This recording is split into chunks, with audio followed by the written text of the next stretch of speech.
psycho, no telling how far I'll go, so they better lie low. Mind racing, I'm crazy, I'm just a psycho. Yeah, yeah, yeah, yeah, yeah, psycho.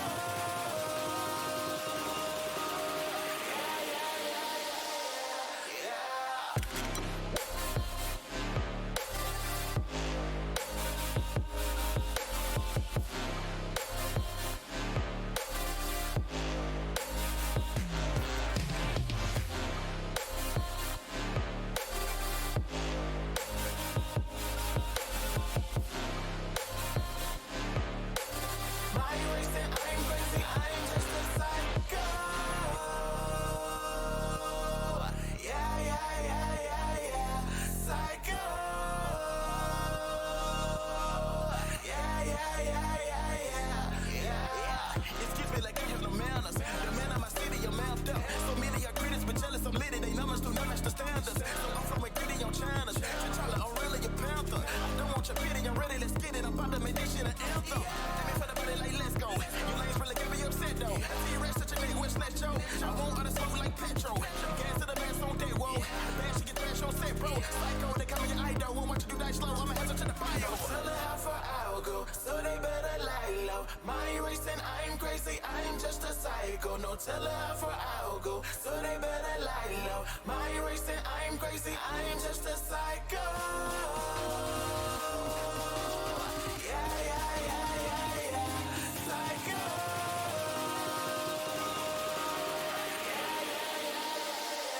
Yeah, yeah, yeah, yeah,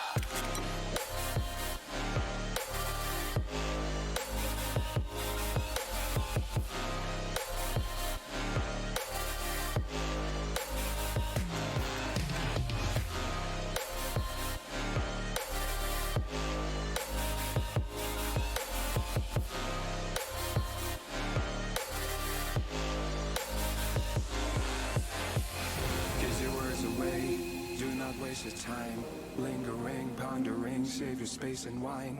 You are not a tree, just move if you don't like where you are, where you are, where you are. Every time I think about all the things I live without, motivates me, it's a do or die. Fear, no fear, it's worth a try. I lost people over pet, I don't regret it, and every time I think about it, all the time my heart forgives. I have given everything, but it's not enough. Fear, no fear, my heart can't stop. No fear, my heart can't stop.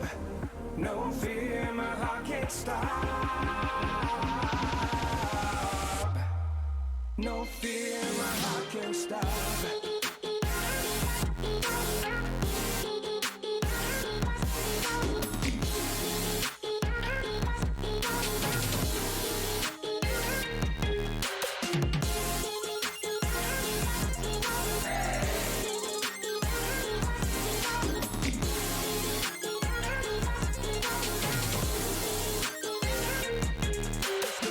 Gives you a meaning to erase your every morning. Just open up your eyes and you'll see that there's a meaning to the love-hate relationship. To the haters that was that great, I can't hide from my fears no more.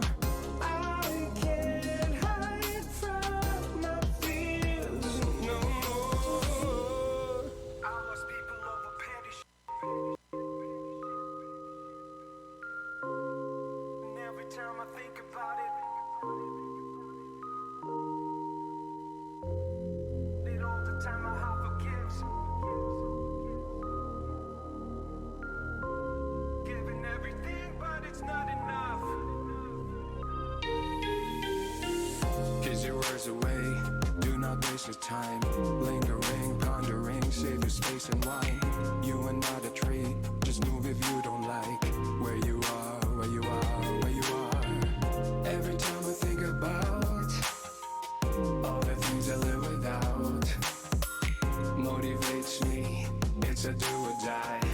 Fear, no fear, it's worth a try. I lost people over pet, I don't regret it, and every time I think about it, all the time my heart forgives. I have given everything, but it's not enough. fear, my heart can't stop. No fear, my heart can't stop. No fear, my heart can't stop. No fear, my heart can't stop.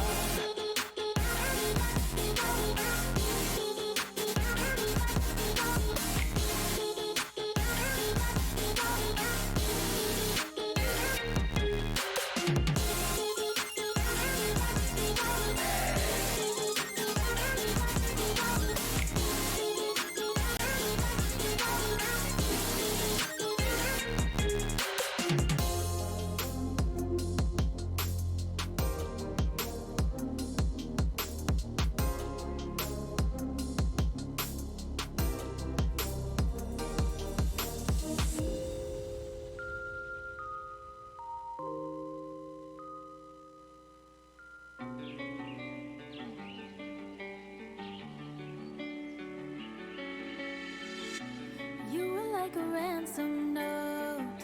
If I give in, will you come home? I put everything I had into getting you back. I was only 17, and you were the air I breathed. I walked across a burning bridge for you, for you. Those roads we walked, I'll know forever. Those times we talked, I still remember. Is it not enough that I paid with my heart once, twice? If I'm blind to who you are, which of us was behind bars?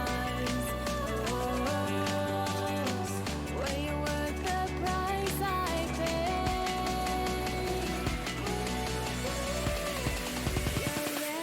Your ransom.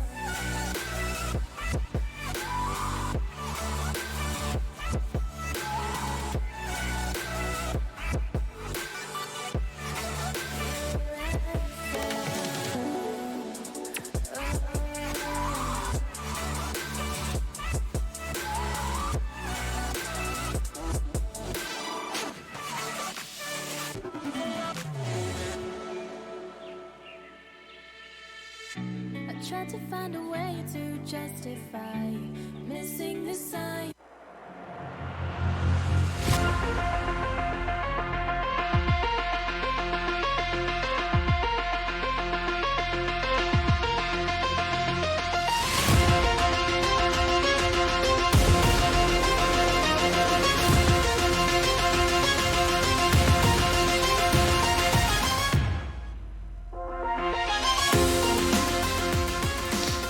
Ladies and gentlemen, welcome to the Gears Arena Clash Season 1. My name is Toby Campbell. Joined with me is Fru. Of course, we've been working together a long time. Oh, You might not know who we are here in the Gears community, but we are eager to get involved into this more semi-pro amateur side of competitive Gears of War, and of course, to show Gears of War and Gears Esports to many new viewers, whoever you might be. And of course, we're going to be having a lot of those new viewers, Alex, because we have so many games here on offer at the Arena Clash. I believe it's Rocket League, Overwatch, and Gears of War is such a unique game.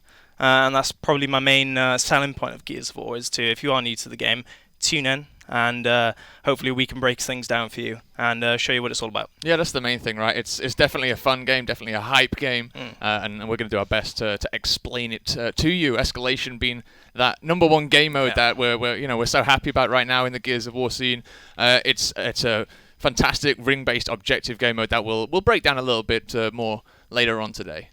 Yeah, and of course in Europe, we've been known for producing a lot of teams in Gears of War, but boy, we've got a lot of teams for this, haven't we? You ain't wrong. So many teams to go through with awesome team names as well, might I add. Gears orientated, location based. Of course, these teams play it for, or their home, shall we say, is a number of game stores around the UK.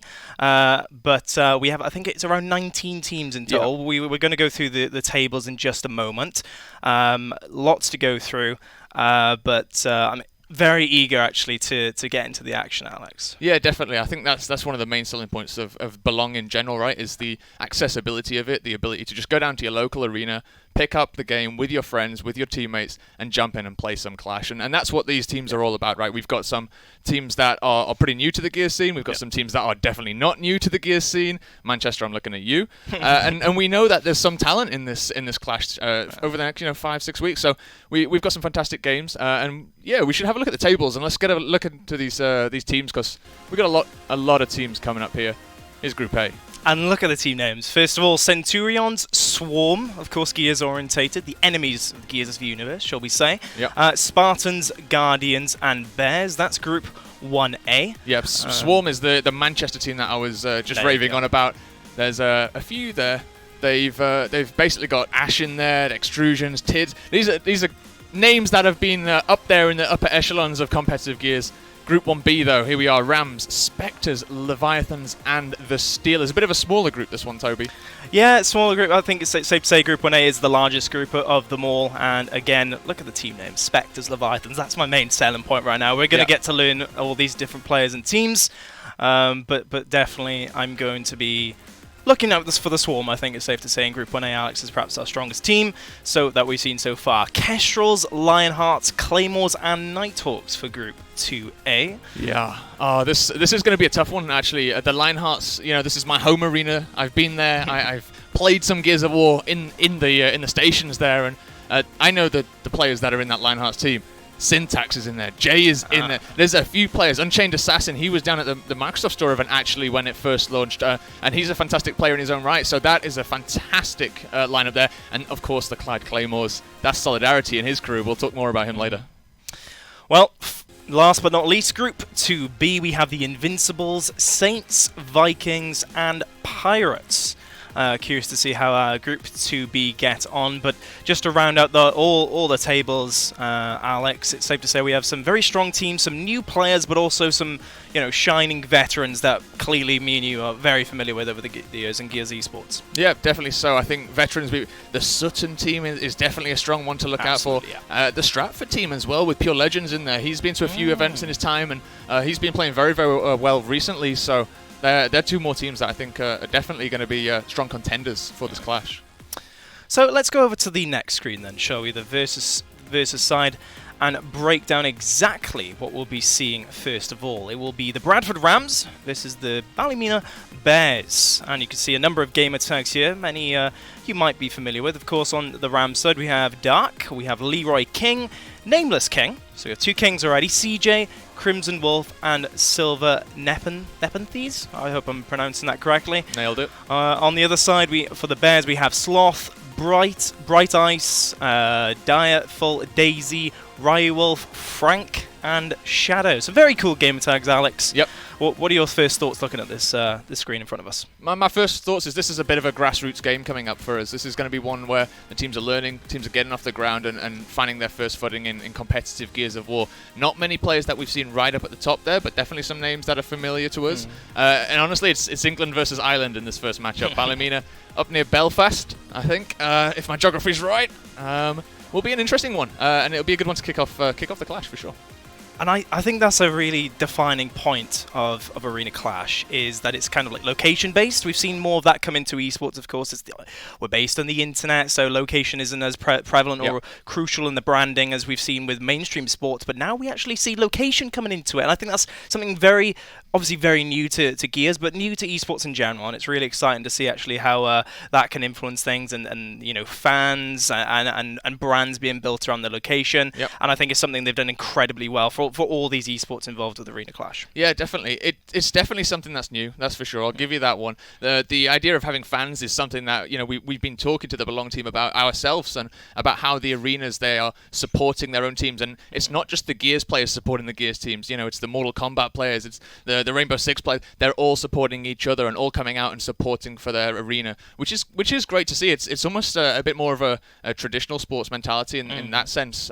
But it's great. It gets new viewers involved. It gets new people involved in different games. And for Gears, that's a fantastic opportunity just to sell our game a little bit further. Yeah, and it absolutely works as well, because you've seen even in Gears of War, notoriously a very high skill gap game. I want to say high barrier to entry due to it being so unforgiving to new players. But here we see at the competitive level, lots of amateur players and semi-professional players mingling in teaming together, playing against each other and finding common ground in this competitive environment. And you see a lot of these players come up very quickly and improve due to the experience of these newer players. Yep. And of course, the more experienced players, they're exactly happy to compete as well in this perhaps new environment for them after competing at that top level in Europe for quite a long time. And that's just really, I think that's really it's cool. Great. It's fantastic for Gears specifically. I mean, it's fantastic for all games that are involved in Clash, don't get me wrong, but for Gears specifically, we've missed that grassroots, especially over here in Europe. We've missed that grassroots scene for quite a while now. We've had a lot of action up at that top level, at the Pro League level,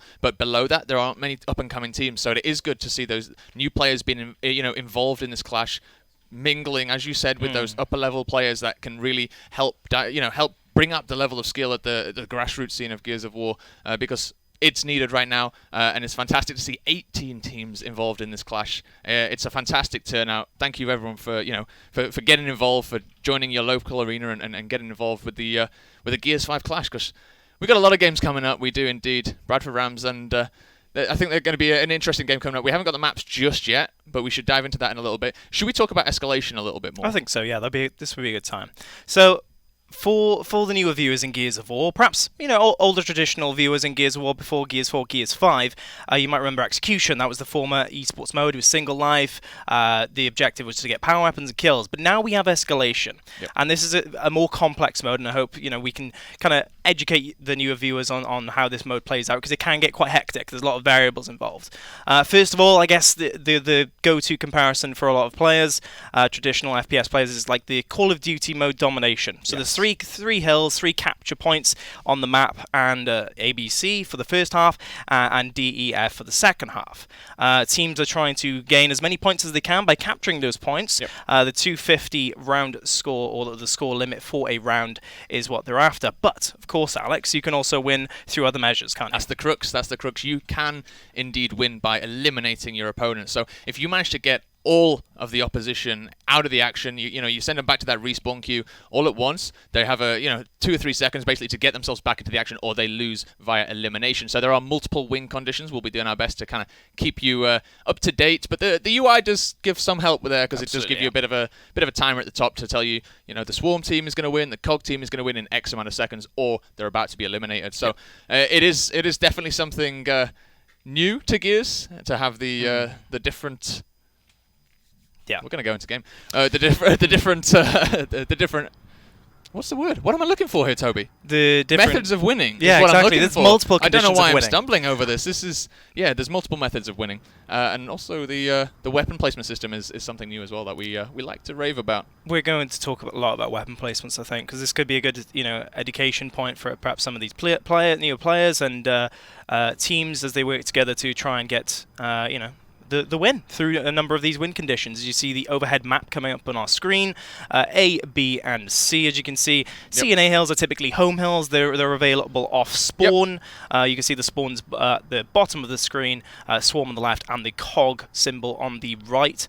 Typically, teams will just cap the home hill off spawn. Not always, of course. There are exceptions depending on the map, but typically home hill will be captured, and then they'll be playing for map control, if you will. They'll go for either the B hill, the central, the neutral hills, it's described, and they'll also play for power weapons that will eventually get placed down after the end of rounds, and for map control, generally, think height advantage, I guess, is a great especially on this map, example. right? I mean, Training Grounds looking like the first map that we're going to go into. Height advantage plays a massive role in this map.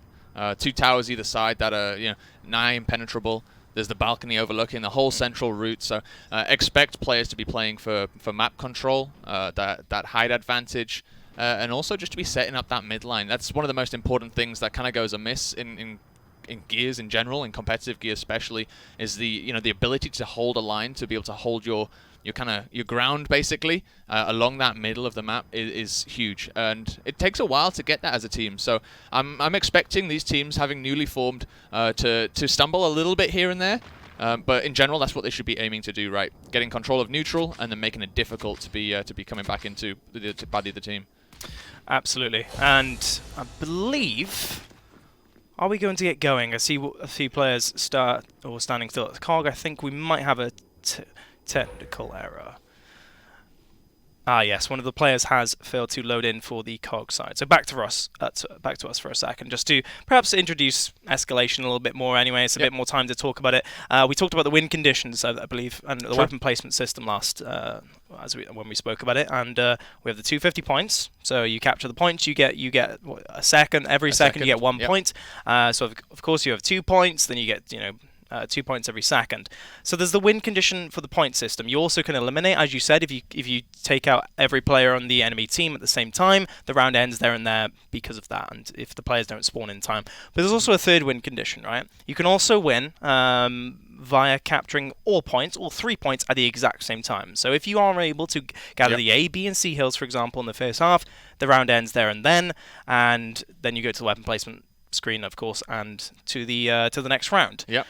Now, I guess those are 3 win conditions. We'll keep reminding new viewers as we go along and talk about how these teams perhaps won the previous round or what they might be looking to do in the next round. But I guess another factor we need to talk about is weapon placement screen, as I just mentioned. Yes. What is that, Alex? So the weapon placement screen is a UI basically where the teams can go in and they can drop weapons down at the end of each round. What one team places, the other team gets to respond, and basically you just escalate up through the weapons as you go through the map.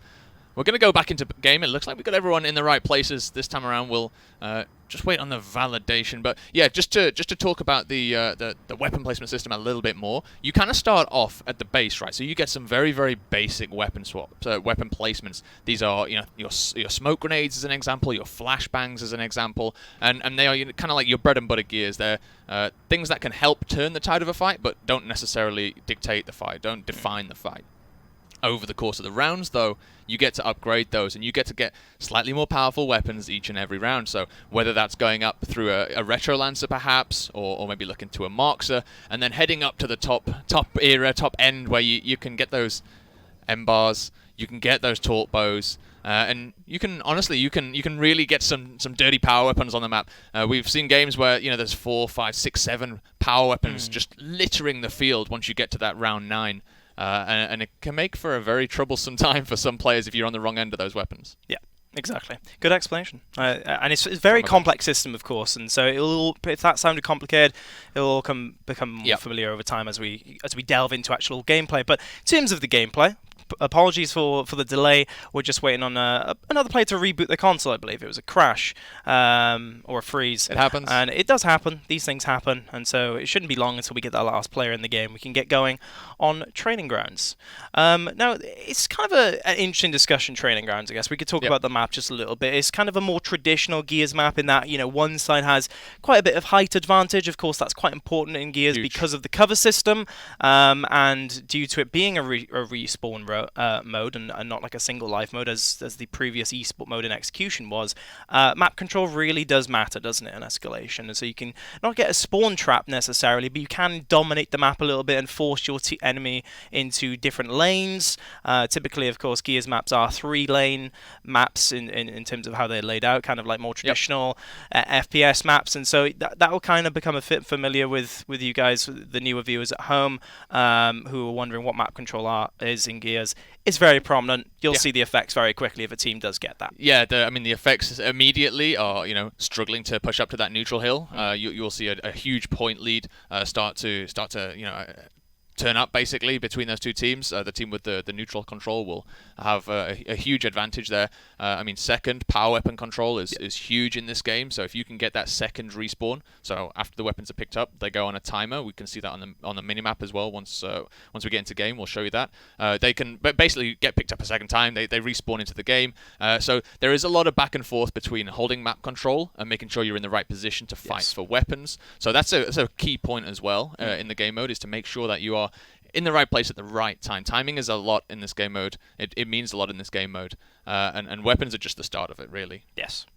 So we have map control, we have power weapons to account for, and also the mode itself, the objective of the rings, which isn't the only win condition. There's 3. Eliminate your team, the points, and the triple cap, as we describe it, capture all 3 points at once. So evidently, perhaps to newer viewers at home who might perhaps more familiar with, say, Rocket League, which is, simply I'm not going to go into it, but of course, just Yeah. just scoring the ball, putting the ball in a goal. You're gonna like, get, just like you're gonna football. get shut down by the Rocket League I community. apologise, I'm not a Rocket League caster, Yeah, but we can yes. tell why. I play the game, mind you, but Hey, that's fair. anyway, but Gears of War is our game, of course. Yep. It's our our love and joy, and has been for a long time. So as casters, I guess our focus is to try and really simplify the game mode and explain things as we go along. It's not going to be so team orientated. It will be very introductory and basics first, I guess, and that's the goal here. For me at least, the way I kind of think of as Gears is where does it sit in this basically landscape of esports. Is the kind of map movement is kind of similar to a MOBA, right? You're working around timings, you're trying to be in the right place at the right time, and to be able to defend an area, to control an objective, whether that's a hill or weapon, or if it's map control in general. That's kind of like how I see the general movement. That's how I treat it. And then on the kind of like team fight scale, that's where it is more like your traditional FPS or third-person shooter. And then the actual individual fights, I kind of feel like I'm more on the fighting game side, right? It's all about those kind of micro reads, making sure you're in the right place, making sure you're basically being one step ahead of your opponent or 3 steps ahead of your opponent. Looks like we're going to get back into it, though. We have got the teams in, we've got the players ready to go. The Ballymena Bears and the Bradford Rams are going to kick it off here on Training Grounds. Yep, again, apologies for the delay. We have finally got into the game. Bears versus Rams. And as you can see, there's a lot of things on your screen at this point in time. The score of the round is top left, 250 cap just above that. As you can see in the current condition of the hills, who controls what is just below that. B hill is actually contested right now. Both player from each team is currently in the hill, so they need to battle for control there. And actually, an overextension from Sloth here onto the C hill might actually result in a domination. A trip cap coming in now, but the Swarm team does block that for a second. The B hill, will the domination come through? No! Again, the Swarm team do deny that B hill. Yep. And of course, if that domination countdown did come through, as it looks like it will finally come, as more COGS players get kills, yep, it will mean a triple cap. Triple cap, as we referred to. Yep. Capture all 3 hills at once. Within 1 minute, the round ends there, and that's the first round going to the COG side. Yeah, looked to be good control there by the COG team. Direful Daisy getting that clutch kill right at the end. Just managed to win the 1v1 fight, and that's kind of what it came down to, was the 1v1 there on that neutral hill down at the range. You can see it's the bottom middle of the map there. Let's talk about what's going on now. So you can see the cursor kind of moving through, hovering the COG loadout at the moment. This is the team select. So the winning team of the round, they get to select first. The losing team, they get to select second. It's a placement and then a response. It looks like the COG loadout has been selected for the COG team there. So that's going to be a Boltok. So basically the team member will be able to come out with an additional weapon or an upgraded weapon in a Boltok pistol.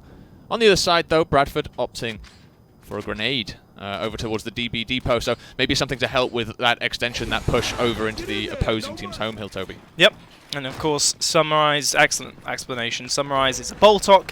The COG team have gone for like a Magnum straight out of spawn, and a utility grenade in the form of a flashbang for the Swarm side.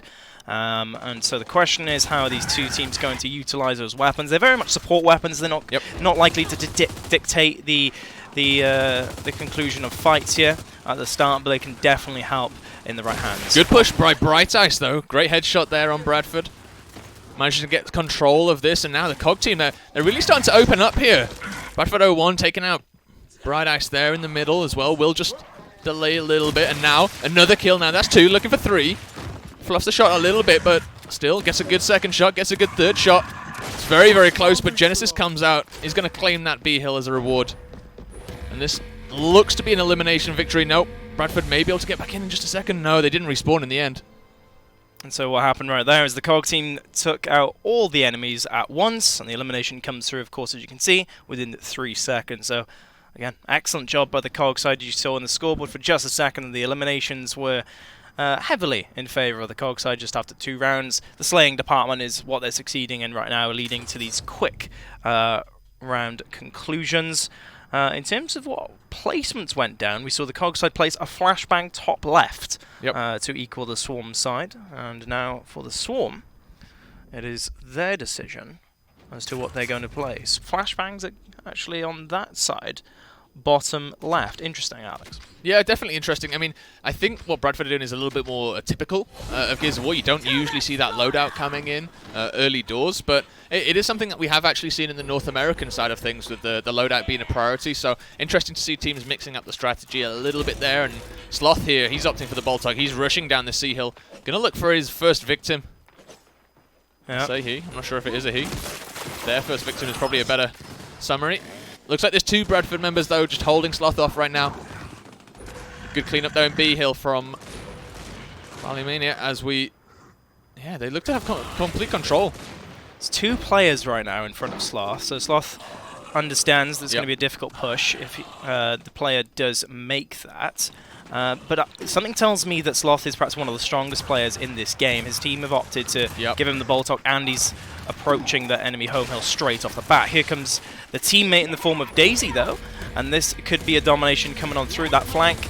Will mean the end of the round. And again, the COG are performing in dominating fashion. I think what we saw there from Sloth was pretty representative of some good play, right? There's some solid wall bouncing in there, just moving position around, and all that's doing is drawing attention. Just gives Daisy enough time to get in the back there, clean up a double kill, and that's what you want from Sloth there. If as you said, is one of the more the more experienced players on that team, then yes, draw some attention towards yourself, because in theory you can maybe absorb a little bit more pressure than your team members, and it does open up routes for your teams. In terms of what's coming in now, we got another COG loadout option, so another flashbang going into the pockets of the COG team. Yep, and the Swarm looks like they'll opt for some utility. No center points being filled up by either team yet. Of course, we usually see power weapons, really significant weapons that can dictate who wins team fights and the conclusions to rounds. But instead, some more utility, as I said. On board with Daisy, who's going for the flashbang pickup off the home hill. Curious actually to see where Sloth is playing, as previously that player was being aggressive on that home hill. Yep, they just... I mean, you saw a little change in strategy there. Sloth just opting to run straight through the middle there, basically taking the overlook, taking as much map control as possible there as Daisy picked up the flashbang and capped the hill behind. And it's just good resource management. Bradford now trying to defend. They have got 2v1 here. No, there is some backup there in terms of Bright Ice. Bright Ice does manage to get himself out. Daisy comes in. Isn't able to clean up that one. Goes for the second shot. Almost makes that as well. Yeah, I love the aggression from the COG side here. They're not only pushing up on the home hill, but also going for that B side, where there's perhaps a lot less players than their own, and using that numbers advantage to push up on all sides and eventually get the elimination. Fantastic. 4-0, Alex. Yeah, fantastic showing. You saw, I mean, you mentioned aggression. That's something we've not touched on, but it is key in Gears of War. Usually the aggressor does win a fight. Just having that little bit of an edge does just play very, very well on this game, right? It does suit the aggressor, does Gears of War. So interesting to see that this is happening here as well. The Ballymena Bears definitely going forward and being the aggressive ones here. Shock is placed down. So Shock Grenade is an area of denial tool, essentially. You can use it to down players. It will not kill them. But what it will do is it'll cut off a huge route. Very, very useful if you try and defend or push an area. Yep, it's basically an electricity field, and if a player walks into it, they cannot shoot, they can't wall bounce, and so they're very restricted in what they can do. Also, while playing, they can get damaged if you do step in that. But in terms of what's going on right now, we've had 4 rounds. Now we go to the second half. Gotta be careful here. Sloth is actually pushing up on the new enemy home hill, and he's, or she, he, whoever that might be, is being incredibly aggressive. I think that's Daisy just behind as well, as they are certainly the most aggressive players on this Bears squad. Yeah, I'm liking this duo. They're definitely working well together, supporting each other well. I do like the change of strat from Bradford, though, opting just to basically push a little more aggressive on that E-hill. And they have got control. Good lance of fire there as well to take out Daisy. Someone needs to get in the hill and really cap for Bradford, though. They are losing a lot of points here. Sloth with some good fire from that Boltok up in that high position. We mentioned it. It's difficult to push. It's difficult to push Sloth out of that. Yeah, absolutely. As Sloth is just holding down the FL, so confident in their individual ability that They just want to abuse that angle that they get from that home hill and kind of shoot towards the flank of the E hill, which of course Swarm side did eventually take control of. COG team might dominate here though, Toby. This could be the map. This could be training grounds over and done with. I think it is. Yeah. Ballymena, they've managed to take it here very, very quickly. Great play by Sloth. Yep. Yeah, very quick, wasn't it? Round time limit for that one was 1 minute 25. Daisy, the MVP. Not too surprised there. It was bound to be Sloth or Daisy, I think, judging from the aggression. As you can see in that scoreboard, just a moment. The eliminations were clearly in the side, in favour of the COG side. I think that's what it comes down to, right, Gears? There's a lot of variables. That we haven't even got into the individual mechanics of the game just yet, but clearly, usually the better players, they're the aggressive ones. They push the covers of their opponents and use that close quarter weapon known as the Nasher, the shotgun, to exert control and find the kills. Yeah, that's what it's about. We saw it pretty much across the whole map there. Ballymena doing a fantastic job of pushing on the hills, being very, very aggressive. You saw Bright Ice in that middle, in that neutral hill, in the B hill, and Sloth and Daisy doing fantastic work through the neutral and making their way over to that opposing team's home hill just to close things out. You saw it in the caps as well. Daisy finishing there with 9 caps, topping that leaderboard. That's why the score was so high. Yep. It does make total sense as to why that went down. As I said, aggression is everything in this game because it doesn't matter how much strategy you have. You saw there was a little bit of a change of strategy from the Swarm on the last round. They said, hey, let's go all in on the neutral hill. Yep. They did get control, I will admit, of that area. They had map control, as we term it, because that does provide that, that important angle, that map control, that height advantage down onto the previous neutral hill of B, and they can exert control from there. But you know what the opposing team did in that sense? Daisy and Sloth, they continued to push the home hill and eventually communicated with their team, likely leading that, I think, because they were clearly very experienced in the game, to then pinch that position and eventually get that domination. So it really does come down to a lot of individual skill in Gears of War, but of course, do not neglect the teamwork because that was evident from the COG side also. Yeah, and if you're on the side of Bradford, how could you perhaps do better in that situation? Once you had control of that neutral hill, make that rotation around, make that rotation over to the opposing home hill, because Sloth, Daisy, they're over on your home hill. So if you can make the rotation to the opposing team's home hill, you might be able to get a couple of quick, maybe a decap or a capture on that hill to try and keep that points lead, essentially, in a reasonably manageable situation. That was the issue. In the end, the 2 home hill caps, they were so far ahead in terms of points that it made it very, very difficult for Bradford to come back. Absolutely, and I think something to mention as well, they didn't even need that domination in the end. We didn't see any round victories through the points. It was only eliminations or dominations, but bear in mind, despite that, they didn't really have to be that aggressive in that last round. They could have just held out, and I'm confident that Sloth and Daisy would have worked together to hold on to the enemy's home hill for long enough to win via points in the end. But I guess they were a little bit more clinical and intense and aggressive than they actually had to be in that sense. But it did pay off for them. But they had more options than just that, it's safe to say. Yeah, you can't complain at a 5-0, especially in your first game in the Clash, right? I mean, that's how you want to start it. You want to come in with a bang, and that's what they've come in with. They've basically put the mark down for any team to follow now. And obviously there are a lot of good teams to follow. And the map control point, that's something that may come to bite them in future games. If they don't get that down now, then maybe in future games against tougher opponents, that might start to hurt a little bit. Map control going to play a huge part in these upcoming matches. Couldn't agree more. I think we're going to be seeing lots of teams control the map and really utilize that to their effectiveness and gain victories from that. But on that note, guys, thank you for tuning in so far. We're going to take it to a quick 5-minute break, and then we'll have our next game. Please do not go anywhere.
Ladies and gentlemen, welcome back to Gears Arena Clash here at Belong.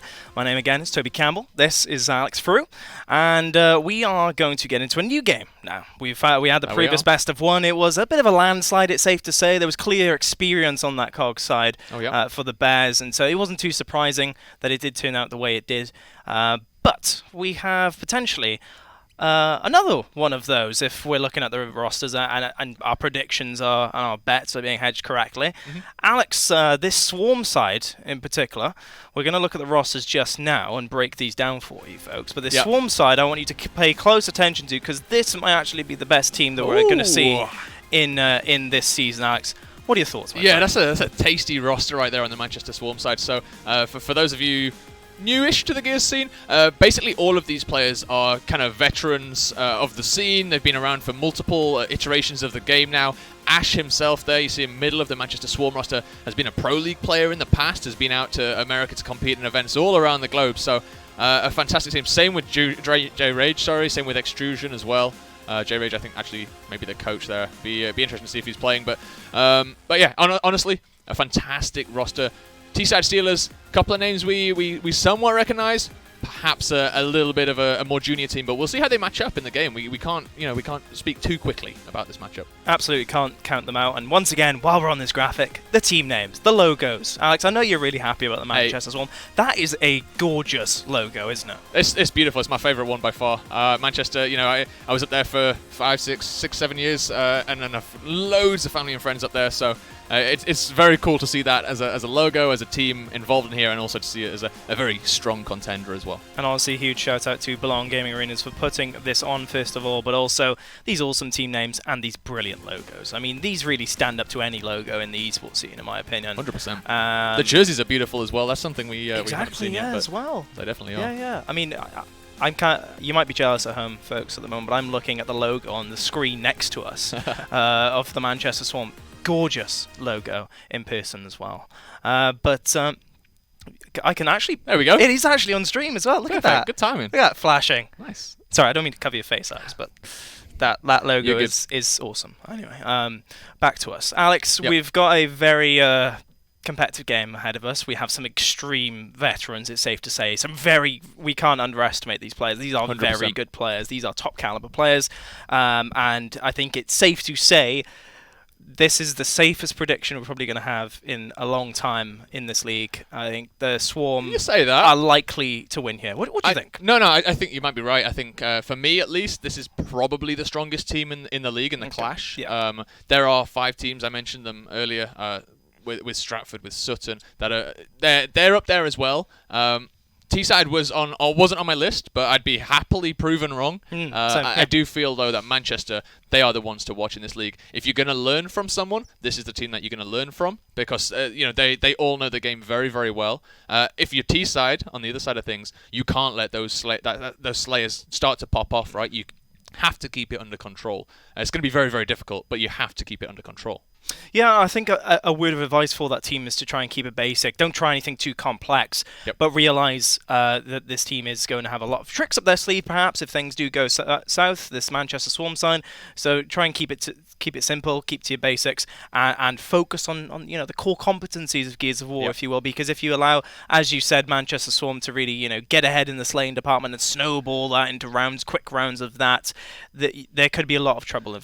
There could be a hell of a lot of trouble. The one thing that I would say, if you are T-side at this point, put one of your stronger players on that home side, on the 1v1 side, as we kind of sometimes call it, because that's the side that will get abused, that will get pushed by these more experienced players. As we saw in the previous game. We saw Sloth going at it. He was not afraid to push very, very heavily into the opponent's half and try and make some plays there. You're going to see the same thing come through from the likes of Ash, Extrusion. They all know how to play that home hill side. So you need a strong home hill player, that's for sure. And for the rest of them, you need to be talking on T-side. You need to be making sure you're communicating well, making sure you're focus firing properly, and making sure you're not letting any easy deaths go your way.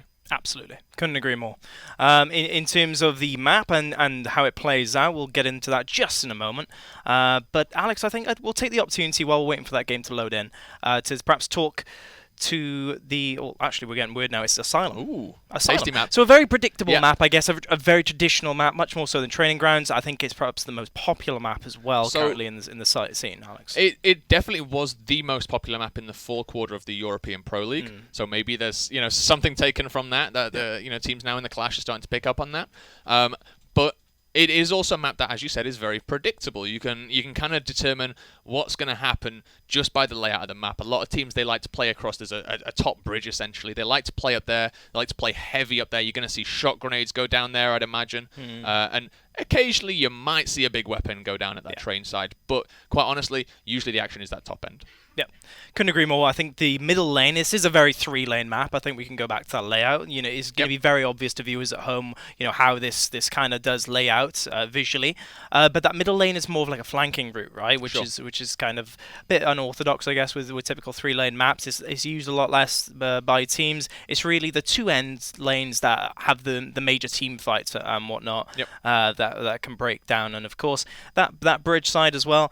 Typically an important 1v side of the map, 1v1 side of the map because of the first home hills that are on top of that area. And as you said, I think this is going to be a crucial point as the top strongest players can really abuse that area due to the less numbers and more you're waiting, if you will, on individual raw skill. And Asylum, that short gap between the two home hills at the start is no exception to that. No, it's definitely not an exception, and it makes for a very easy push. Even sometimes you see the teams pushing over, trying to take the opposing team's hill without killing the opposite home hill player. If you can get a flashbang down and you can rotate through that bridge, very, very quickly, sometimes you can force that play without even having to get involved in the fight. Yeah. So, sometimes it's almost good putting your one of the ladder players in the lineup, down on that home hill side because you have that flashbang. You can make the play across, and you can maybe make the play for your team. Teams are in though. We are going to see on the COG side there. That is Manchester Swarm. On the other side, we've got the T side Steelers. And the map is Asylum. Indeed. Now, this is the COG side that we were hyping up. And as you can see, the players' gamer tags here: Ash, Extrusion, Merkt, J-Tids, and Dobby, all veteran players. On board with Ash, former player in perhaps at the time the top team in Europe, wasn't he, Ash? Exactly, yeah. And Coach J Rage. So yeah, you can kind of gather an idea as to the caliber of these players. As J-Tids just flashbangs Ash in there. Merkt picking up a double kill. Extrusion picking up another as J-Tids clears up that last player. I think it's only Pumpkin King actually left to try and stop a domination coming on through. Tids will get that domination, but although I say that, that's not even necessary. The elimination comes through as the COG side do shotgun all of their enemies. And they're all down at the same time, Alex. Yeah, I mean, early rounds, that's not too much of a surprise for me. We haven't touched on it too much, but every round, the respawn timer essentially decreases. So the further you get into the game, the quicker the players can get back into the action after they die. So early doors, you've got a really long respawn timer. If you get wiped pretty early on, sometimes you do see these dominations. So to me, that wasn't too worrying. I like what I saw from T side. They stood their ground. They were getting kills. Pumpkin King killed. That's going to be a confusing one. Yep. Pumpkin King managed to get a kill on Extrusion. And in general, it was nicely played. On the other side, though, Swarm, they managed to get full control of that mid route. And they had some angles because of that. That really did help push that fight. Absolutely. Couldn't agree more. On board this time round with the T-side Steelers, as clearly they're a bit more standoff here, Alex. Something we haven't mentioned is the top right of your screen, folks, is the overhead map, the mini map, if you will, where you can see kind of the players. And straight away we could notice that the COG side are continuing to be super aggressive on those train tracks for that B hill. And even now they're pushing up heavily for that domination on all sides of the map. It will come through. Yep. Despite perhaps some more passive positioning, as I was about to mention, of the Swarm, as they were a bit more standoffish and a bit more perhaps respectful, I guess, of the really big shotguns in the other team. Yeah, I mean, there's been respectful. For me, that was a little bit too respectful. Much? Yeah, Sure. I think so, because if you get pushed back from that position, as T-side did, you kind of get yourself in a rough spot where you have actually got the long rotate through the spawn to try and get back to your home hill. Yeah. If you manage to hold the middle ground and rotate basically straight north, then you're not in too bad of a situation because you can go back, you can defend your home hill, and you can help out your teammate as well, fighting over that entrance side of things. Weapon placement-wise, flashbangs going down on both sides. You can see Pumpkin King, see what they get. Looking to maybe block the flashbang early, but no, it looks like it's probably going to be just an upgrade. Yeah. As you can see, it's utility all around again, Alex. Makes These sense. first 2 rounds, just like in the previous match that we saw, it's utilities grenades to help, especially with these team fights. Flashbangs, of course, a bolt off spawn, so your Magnum pistol to replace the typical semi-auto snub pistol as is described in Gears of War. And so nothing too different right now, weapon-wise. But strategy-wise, I think this is better. Yeah, I like think they this heard you right, Alex. I mean, execution was a lot better. We are going to see a double down here over on the home hill. Extrusion trying to push up now, try and get this kill. Does miss the 2 shots now. Hits the 3rd, looking for some more damage. Is going to just back off now, let Ash take over. And this is a nice little, basically back and forth between the 2 teams. But the domination is ticking in. It looks like Manchester Swarm are going to be able to lock that one in the 3rd round going their way. But not for, T-side trying there. We saw a good push in. Perhaps timing slightly off. Yeah. But in the end, a solid round again from Manchester Swarm. And I think the scoreboard right here, Alex, told the story. It was 2 kills in total, 2 eliminations, as it's termed in Gears of War, for the T-side Steelers. And it's clearly right now Manchester Swarm just steamrolling and going really as fast as one team can on all sides of the map to go for that domination. I believe that, as you can see in the overhead here, the entrance, that top part of the map, that's the bridge we were talking about in the previous, before the game started. And I think that's the key, right, is that home side push. Something I want to call out as well is Extrusion and Ash playing together there. They did something that we call kind of swapping out, where one player will start the fight off, they'll get a bit of damage down, they'll take some damage as well, and basically once the opposition kind of gets over there like halfway or so in their magazine on the Nasher, the next player will come in with a full magazine. It means you've got the advantage in terms of bullets that you can output, you've got the health advantage, and basically it's just a good way to confirm kills, right? It's a safe way to confirm kills, and the better teams, they do that well. They will do it with 2 people, they'll do it with 3 people. It's a pretty good game. Pumpkin King getting a good kill on Dobby though, to shut down that middle push. Yep, and he's just waiting for the time being before pushing through to this middle lane. JTids, he's called him out though, and he knows exactly where that player is going. You know what JTids' motto is? What is it, Alex? I'm not scared. That's honestly what he says over and over again. I'm surprised he's not pushing that. He got the damage down. Just playing a little bit more control. Perhaps Ash, that veteran leader on the team, keeping him under control a little bit. But good play here again, once again. 7 eliminations, 0 deaths for Ash. Drew managed to get a nice kill on Merc though, but it looks like the COG kill train coming in now. Yep, they're converging on all positions. Drew, yeah, he's got 3 now actually. 2 players there, and Ash right in front of him. 2v1, bought enough time actually. JTids, he needs to go off, Ash does. And they do find the kill somehow. COG, they were outnumbered, and despite Drew's excellent play, the COG do steal away that round in the end, Alex. Yeah, so close though. The knife did come in on Ash, just wasn't quite at that threshold to be downed instantly. And for Drew, kind of a shame actually, because that was a very good did play. Well, yeah. Yeah, nice triple kill on the home hill to defend it. You don't often see that happening in this iteration of Gears. Some very strong weapons on the map, right? So you usually see that 1v2 is doable. The 1v3. That's asking a lot. That is asking a lot. Especially against these players, but boy, 100%. he just pulled off a 2v1. We can't emphasize enough how difficult that can be. But in terms of weapon placement, let's refer back to this again. Sure. Retro Lancers are on the map for both sides out of spawn, essentially, on that home hill pickup. And that close one to the spawn, which Drew is just hovering over now. And these are they're assault rifles. They're automatic, but they're a bit more powerful, aren't they, than the Lancer assault rifle that these Gears spawn in with. Yep. And they're also a key route to that sniper, that long shot that just went down. So expect perhaps some headshots to come through. We'll see who picks that one up. It is Pumpkin King himself or herself. Yeah. And just going to actually check the middle lane of the map, and it's already can be a passive place, that middle when flank's not come through, but here comes the rotation. Not going to find that shot on Dobby.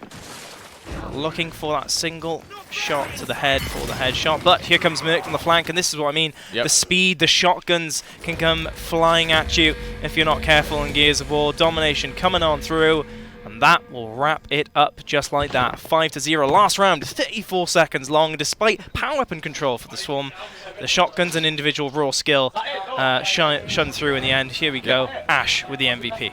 Yeah, Ash, veteran leader, as we said. Definitely a very good player in that team. I like the collapse at the end there from the Swarm. They look pretty strong, right? They were coming through. They were played as we expected as well. They were very, very fearsome. Sorry, not fearful. And they showed what they're about. This is the Manchester Swarm that is coming to play. They're here to win this clash. So no surprises. They've put out a statement, haven't they? Yep. The Manchester Swarm. They've proven that perhaps our predictions are correct. I guess as casters, if any of the players early doors. Do come on. I mean, that was pretty accurate. Yeah. That was you know what I accurate. mean. At least for today, we've done our jobs as experts, as people might have called us at one time. I'm trying not to hype myself up, but we got that right. So we'll see how successful we are in future with a lot of these new teams and players coming 100%. Into it. Safe to say, I think Swarm is a team to look out for going forward. They proved it right there, 5-0 scoreline in I think a quicker match length than the first one, right, Alex? Yeah, I don't have the exact time. No, wasn't tracking it to the second. We were too busy looking at the game to check the time so fast. It definitely felt quick. It definitely felt very fast paced, and some fantastic gears actually from the Manchester Swarm team. T-side on the other side, they're going to go back. They'll be a bit disappointed, but you've got to look at that and you've got to think that was a very, very good team you just played against. The games are only going to get easier from here. Oh, so yeah, I think so. Yep. That's our prediction anyway. I think we might have found perhaps the best team going into this season. So far. Alex, it's been a pleasure. It was a quick one because of the two dominating performances from the two teams. Pardon the pun. It was essentially dominations every round, wasn't it? As is termed in Gears. But guys, thank you for watching. Please do tune in to next week as we have more Gears of War, and be sure to stay tuned in for Arena Clash as we go through many different esports here. That's it from me and Alex. Thank you for tuning in. We'll see you next time.